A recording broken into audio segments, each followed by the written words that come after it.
Good afternoon again and welcome. Welcome to our Spotlight Talk on the homemade bandsaw. We're so glad that you can be with us today. My name is Maria. I'm the Visitor Engagement Manager at the Wharton Esherick Museum. I'm not sure if you can see that, but seated behind me is the star of today's program, the bandsaw itself.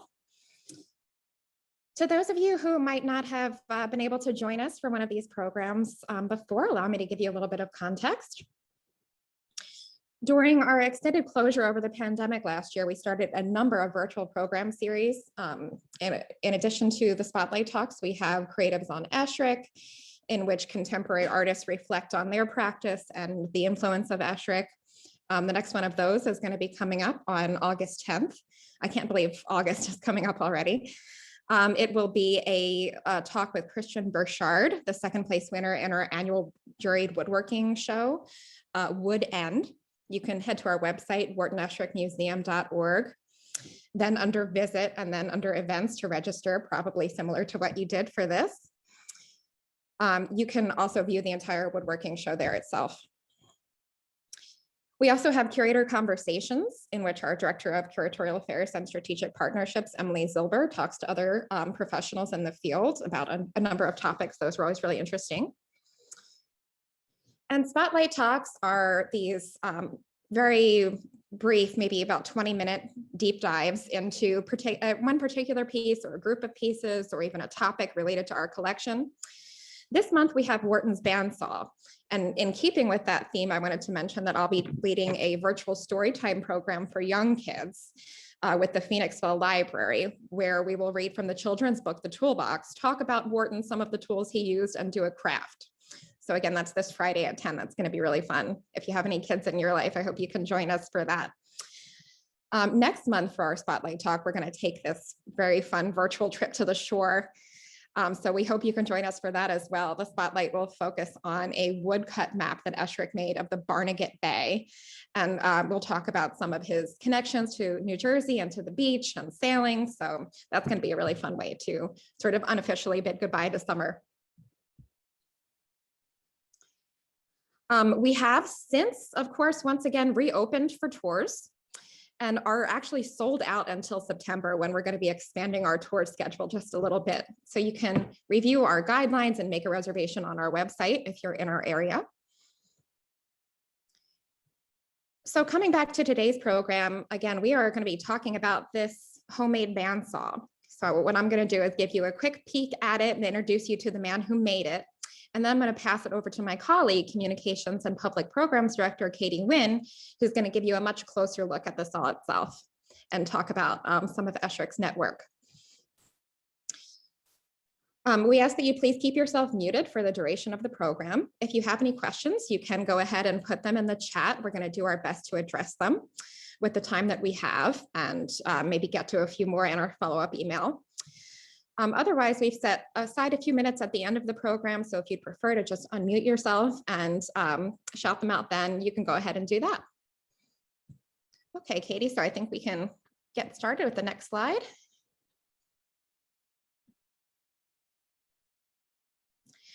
So the saw dates to 1927, but I wanted to start by showing you this great archival photo of Wharton and his grandson, David, I would say probably from sometime in the 1960s, which really reveals just how long he used it.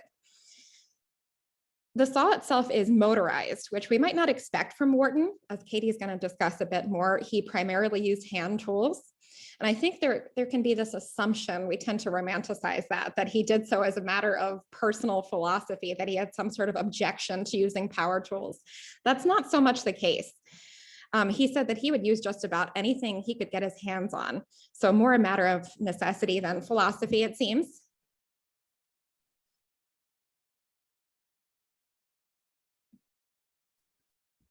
Okay, I think we can go to the next slide. So we're calling this the homemade bandsaw, and it is. So if Esherick made just about everything in his environment, you might understandably assume that he made the saw too. He didn't. That's the work of this man, John Schmidt. Katie is going to tell you a little bit more about how he did it, but I want to give you an introduction to him because he is really integral to just about all things Esherick. Lucky for us, Schmidt lived very nearby to Esherick on Jug Hollow Road here, and I believe it was Phoenixville. His brother was had a cabinet making shop in Hungary where they grew up, and that's where Schmidt studied. So he brought all that knowledge back to Paoli with him when he met Wharton. The two formed this great, maybe 30+ year long partnership. Schmidt was a key collaborator on a ton of Esherick furniture.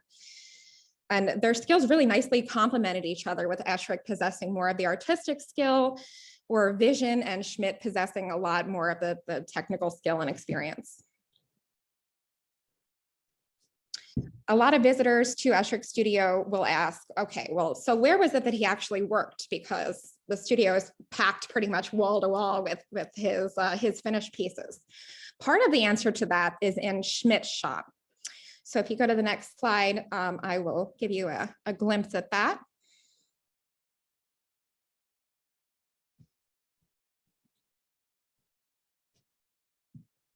So this is where a lot of Esherick pieces were made. This was a barn on Schmidt's property. And on the main level, he set up a shop to reproduce antique furniture. For a long time, he worked without electricity here, so he did everything by hand, of course. Once he got electric power lines through, he wasted no time motorizing everything, hence the bandsaw. This is where Esherick first encountered it and just as quickly commissioned Schmidt to make him one of his own, which is, again, the star of our program today.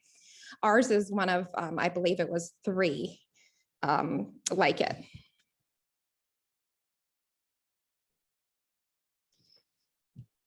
There's this great old interview with Schmidt's daughter, comes from about 20 years ago, where she recounts, talking about this barn, quote, "Wharton was often here working with John. He would always greet us," meaning Schmidt's children, "and talk with us when he came. But we kids weren't allowed in the barn. We weren't allowed to interrupt them when they were working," end quote. She goes on to describe how the kids often thought that Schmidt and Esherick were fighting, but she later realized that they were arguing in a, quote, friendly way. In the mid-1950s, Schmidt moved away to pursue other work, and Esherick built himself a new workshop on his property. So it seems like their working relationship sort of started to wind down at that point. To give you a closer look at the saw itself now, I'm gonna turn it over to Katie. Take it away, Katie. Okay, and can everybody hear me all right? Yeah. So, so here's the bandsaw. Thank you for that, Maria. That was a great introduction to John Schmidt. So he actually made a few of these. And when he made the first one, Esherick saw it and said, "I need to have one of those as well." And it is made using oak and walnut. As Maria mentioned, it was 1927, around that time when it was made. And you can see in these photos that you've got bicycle wheels to operate the saw, rather than having like an actual tire on the bicycle wheel. There's like a wood tire, and then a piece of leather kind of wraps around that wood. So that's what the blade runs along on. It's a really wonderful sort of all-in-one customized tool. We've been talking about it as a bandsaw, but in reality, you can see in the photo on the left, it has like a little mini table saw, like a circular saw built into this upper table. And then there's also a lathe that has a chuck on it, so they could do drilling and mortising. So really wonderful kind of all-in-one custom tool. It is also on casters, so you can roll it around the shop. So this is something where Esherick, when he first had it, it would have been in the studio in the what we call the gallery now. And there's a limited amount of space. So if you have a particularly long board, you might need to reposition your tool to be able to use it properly. It was also pointed out to me recently in preparing for this talk that it's left-handed. Esherick wasn't left-handed, but generally, if you have a sort of standard bandsaw, the open table where the larger portion of the material could go would be off to your right. And you can see on the photo here that on his, it's actually off to the left.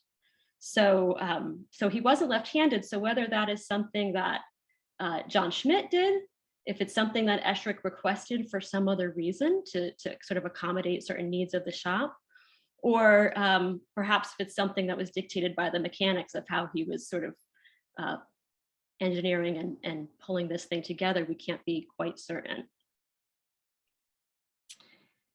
I would also mention before I go to the next slide, just that Esherick, I think from what we can tell, he used it in a very kind of unconventional way, you might say, or a sort of free-form way compared to perhaps some furniture makers and woodworkers.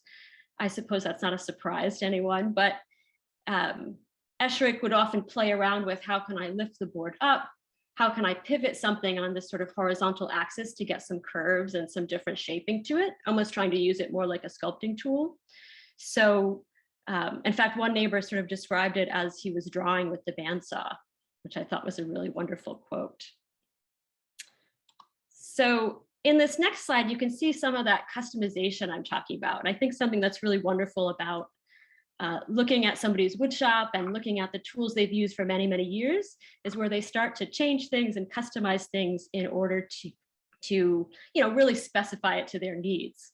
So on this photo on the left, you're seeing that kind of extended table where the lathe is and this extra blocking. And you can see where he's kind of notched the top of that off. So for some reason, he needed to not have a square edge over there. And then on the right, this is a section that would have been used for working on his three-legged stools, which is a very iconic design of his. So in this section, you can see there's this circle with this wood set at an angle, and you could have put the tops of the stools in there, and then the board that appears to be vertical and sort of attached with a metal hinge pivots that back and forth, so you could bring the material into the drill to make your mortises for those pieces. And this was actually pointed out to me. I didn't know what was going on here. Ray Kelso, who's a wonderful woodworker and longtime friend of the museum, I was able to catch him before this program and we could talk about the bandsaw together. So I have to credit him with that knowledge. In this next slide here, you can see also that this second piece of wood actually doubles as a kind of measuring device. So I don't know how easy it is to see. Can you see my mouse when I'm moving the mouse around? Yeah, so right over here in pencil, it says high stool. It's actually upside down in this direction. But you can see there's these scribed lines here, and then another set of 3 scribed lines on this side. And so we think that these are the kind of heights for the legs. There were generally 2 or 3 different sizes of these 3-legged stools. And so this is like a real quick measurement device where he could knock out, 20 or 30 of these in a batch and kind of use all these custom pieces to be efficient in that way. On the right here, I'm just showing some of those stools. I'm sure you've all seen them before, but to kind of jog your memory onto the ones that we're talking about there. And then I also wanted to mention a couple of the other tools that we're aware of in the studio and some of his favorites. So on the left here, you're seeing the studio circa 1933. And there's a sculpture called Essie in the foreground there, which is lovely, but you can see a lot of tools in the background. And I think it's wonderful to see the studio in such a rough kind of workshop state compared to what we see it now when we're on tours. This is the window that faces south over the valley, and currently there's a big, beautiful mahogany top sideboard with red paint on the bottom at that window if you've been to the museum recently. So very different space. You can see his work table back there. We do still have the tool organizing device. I'm failing for a word for that, but a lot of those tools were actually given to the workers that worked with him later in his career. But we have the sort of organizer that he built for them.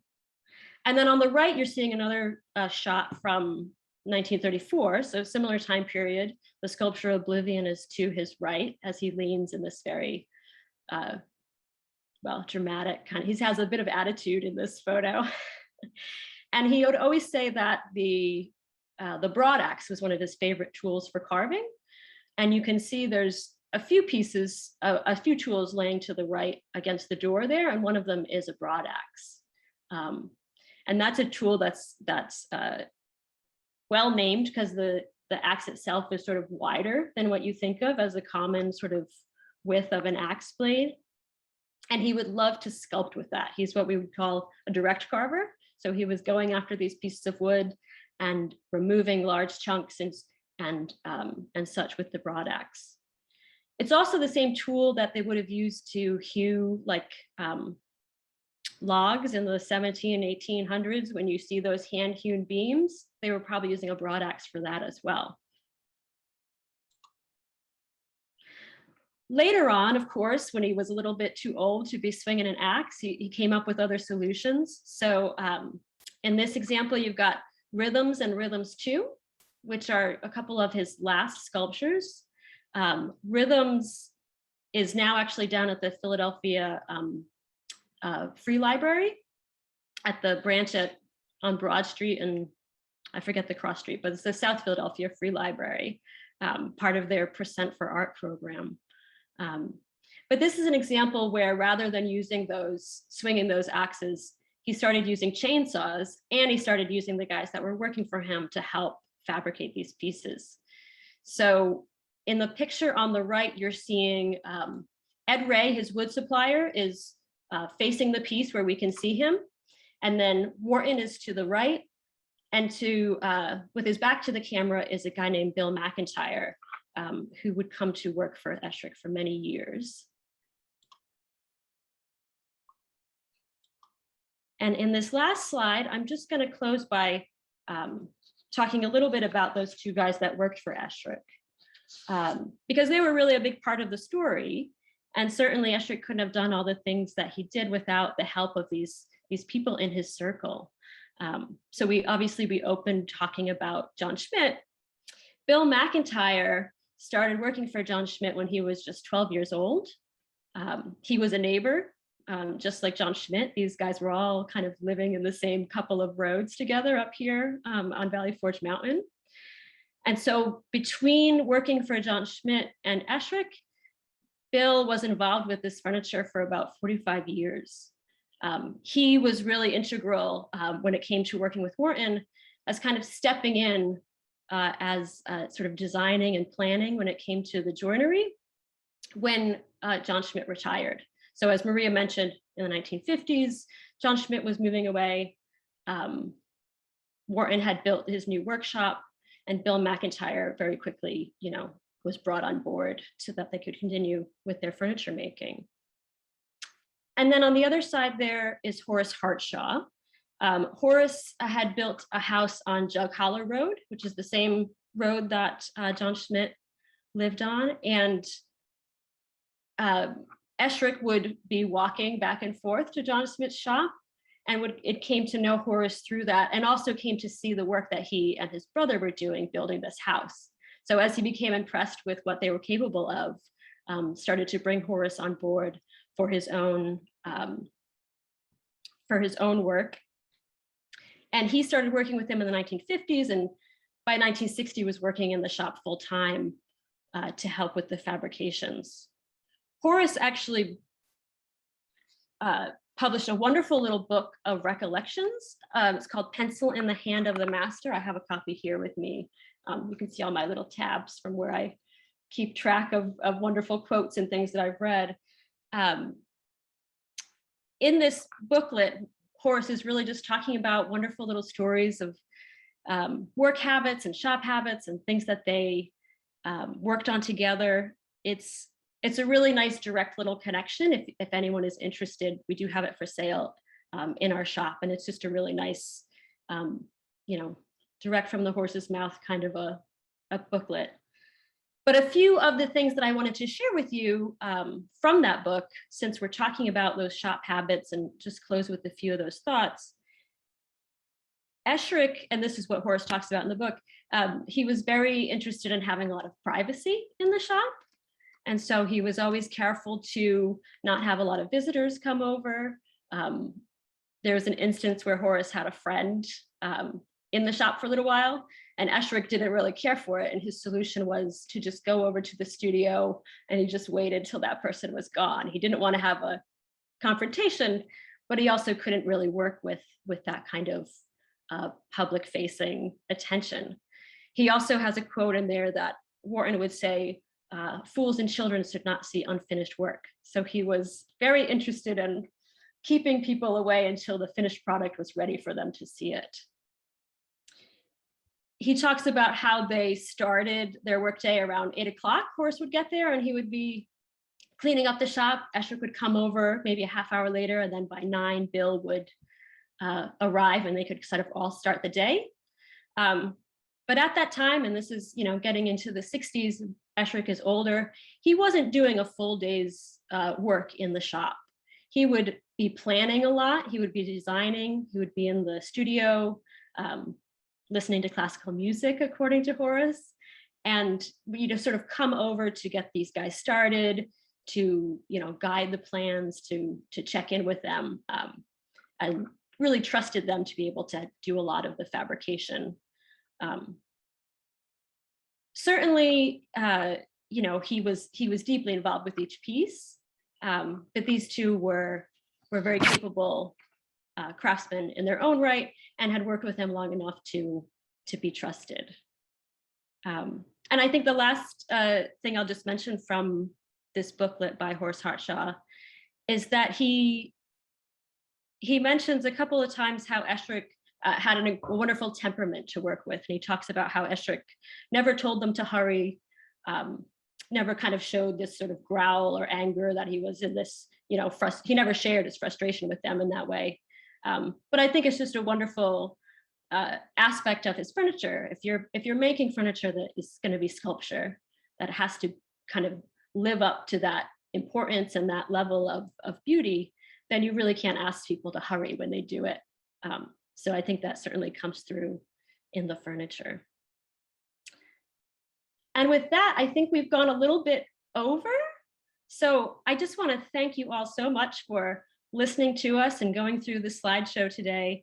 I do want to open it up for some conversation and questions. If anyone has anything that they're wondering about, I'll stop sharing my screen now as well.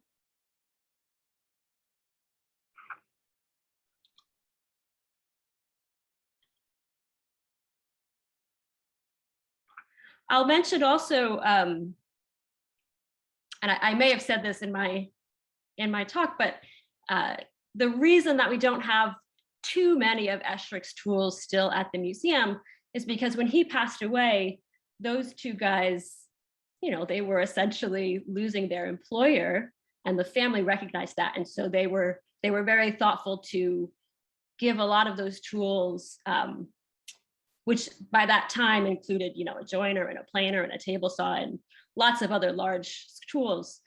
Those were given to the families of Horace and Bill so they could keep working. We have a good question from Damon about when the bandsaw was last powered on. That was something that we were talking about when we were preparing for this. Like, I wonder if it still works. I'm not aware, you can correct me if I'm wrong, Katie, I'm not aware of it being used past the 60s. I would imagine that was probably when Esherick would have last used it. Yeah, no, I think that's it. We did joke what would happen if we flip the switch now, but a little curious.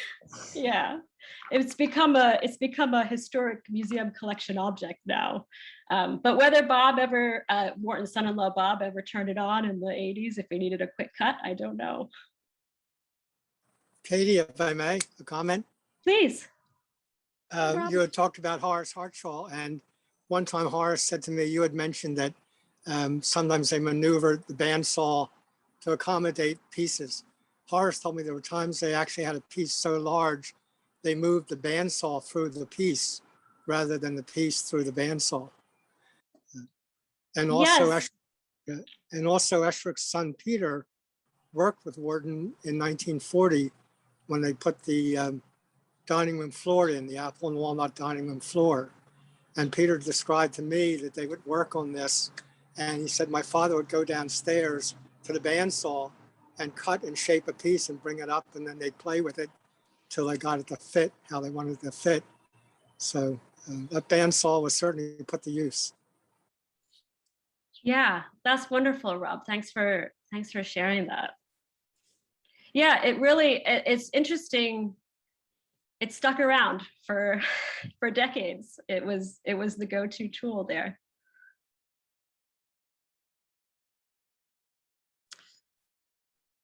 I see another question.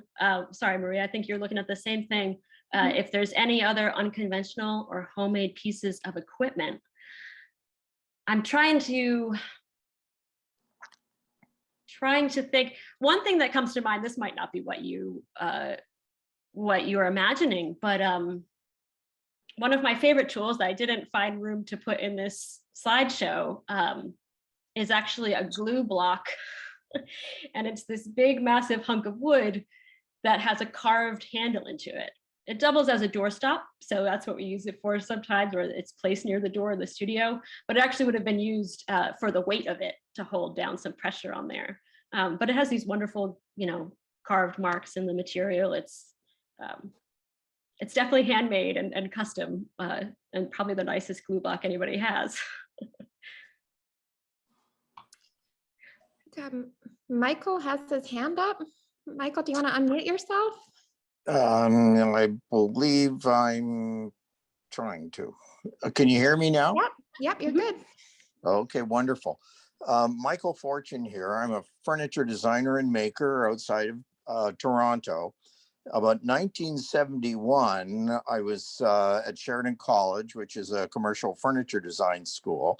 The director of that program, Don McKinley, was a friend of Wharton Esherick's. He took myself and the class on a tour of the Northeast, and we actually stayed in Wharton Esherick's workshop, sleeping on the floor. And my little corner of things was actually underneath Wharton's bandsaw. So I've got kind of a personal connection to the topic today. And in my workshop here, bandsaw is front and center to everything that I make. Now, I also have to say there's more than one. There's actually 9 bandsaws here. So that will give you some indication of just how important that introduction to bandsaws was back in the 70s for me.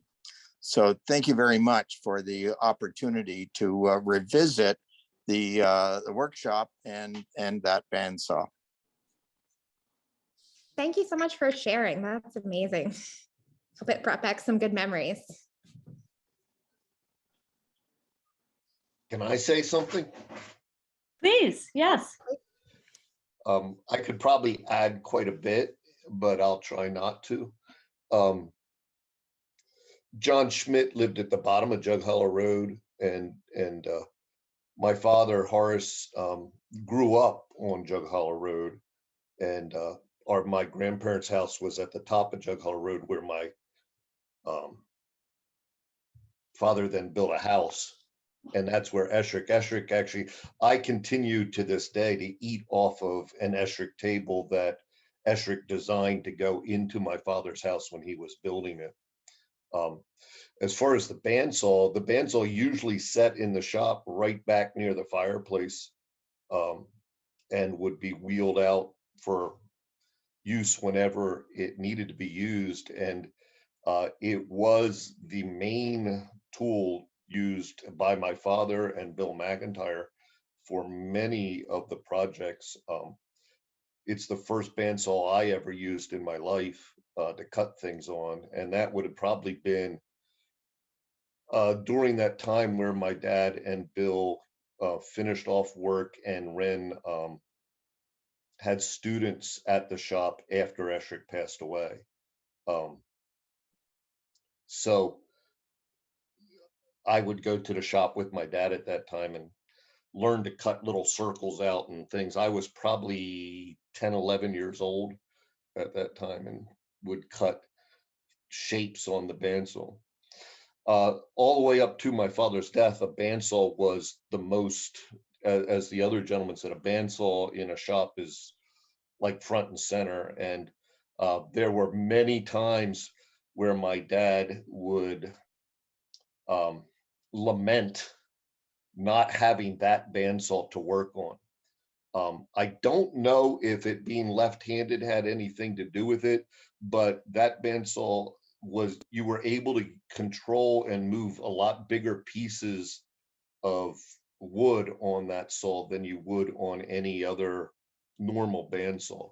And to cut the curves and to cut the angles that you would see my father cut or Bill cut, I mean, they would do it so quickly on that saw, it was somewhat mind-blowing to watch. But yeah, that was something. My dad and my uncle actually helped to build that shop, and worked in it then for quite a while. And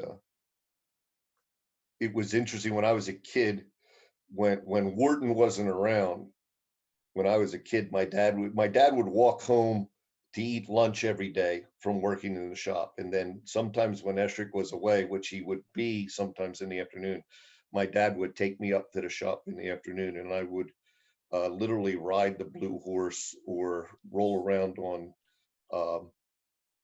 dollies that they had to move furniture on and roll around in the shop in them. And then my dad would make me walk down through the woods to go home again. So that's just a few little tidbits, but the bandsaw was dearly loved and sorely missed by my father throughout the years after Esherick passed away, when he no longer had opportunity to use that. So that's my input for now.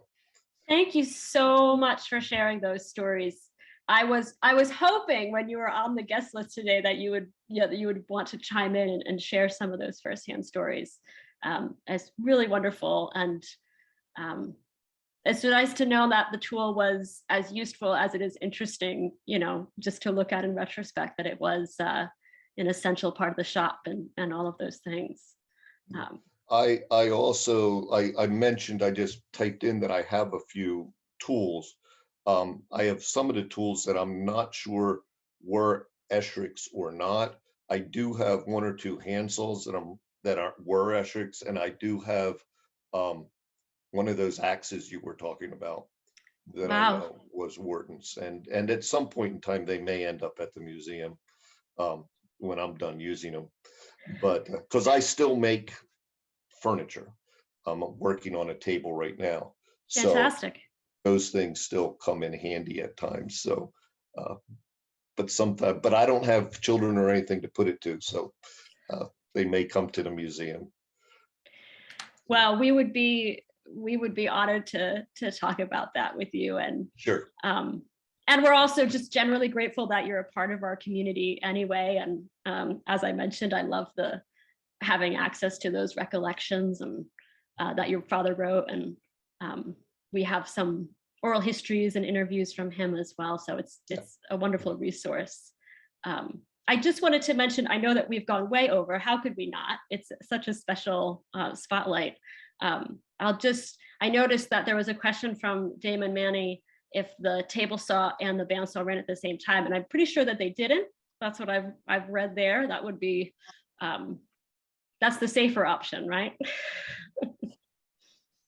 I believe there was a belt that needed to be changed to run them.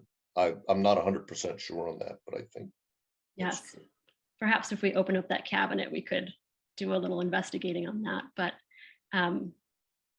if there aren't any other last questions, I think we'll wrap up. What a wonderful spotlight talk.